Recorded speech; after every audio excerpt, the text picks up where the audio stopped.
Pusat Studi Mekanisasi Pertanian Unsiah.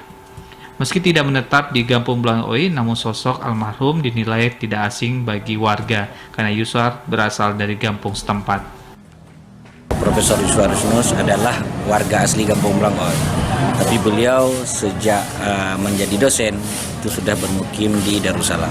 Dan di sini adalah keluarga besar beliau, dan ini adalah kuburan keluarga sesuai dengan wasiat beliau bahwa di saat beliau meninggal dunia minta dikuburkan di dekat dengan orang tuanya.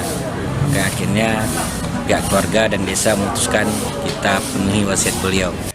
Profesor Dr. Insinyur Yuswar Yunus meninggal dunia dalam perawatan di ruang RICU Rumah Sakit Umum Zainul Abidin Banda Aceh akibat terpapar COVID-19 Sabtu malam. Selain terpapar COVID-19, almarhum juga memiliki riwayat penyakit penyerta atau komorbid. Kepergian almarhum yang disebabkan terinfeksi COVID-19 menambah jumlah dosen yang meninggal akibat penyakit yang menyerang saluran pernapasan ini. Sebelumnya sejumlah dosen juga telah meninggal dunia akibat terpapar COVID-19. Dari Banda Aceh, Arman Konadi, TVRI Aceh melaporkan.